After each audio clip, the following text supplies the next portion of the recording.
The question reads, find the quotient of f and g and the domain of the quotient. So we are told to find f over g of x. By definition, this is f of x over g of x.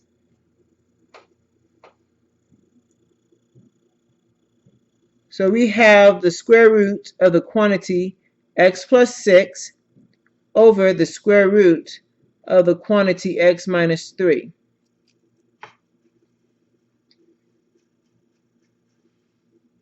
Since we cannot have a radical in the denominator, we must rationalize my expression.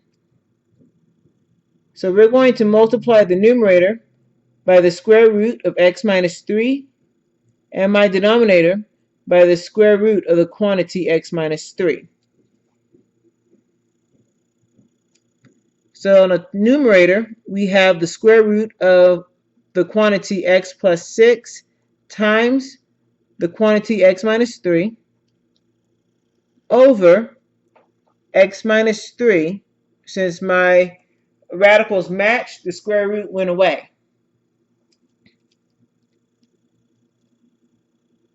So when we FOIL inside of the radical, we have the square root of x squared plus 3x minus 18 over x minus 3.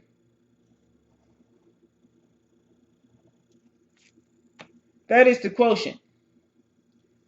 Now we have to find the domain. So we need to find the domain of f. We need to find the domain of g, so we can find the domain of the quotient. Since f is an even indexed radical, we know x plus 6 must be greater than or equal to 0. When I solve for x, x is greater than or equal to a negative 6. So my domain of f is half closed, negative 6 to infinity. G is also an even indexed radical. So x minus 3 must be greater than or equal to 0. When I solve for x, x has to be greater than or equal to 3. So my domain of g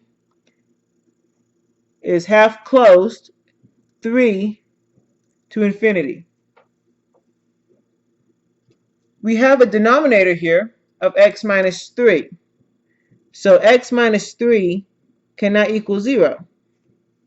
When I solve for x, x cannot equal 3. So I take what's in common between f and g, the domains of, what's in common with everything greater than negative 6, what's in common with everything greater than 3. It's going to be 3 to infinity. But because x cannot equal 3, it cannot be included, so it changes that sign to a parentheses instead of a bracket. Everything greater than 3, open. And that's my domain.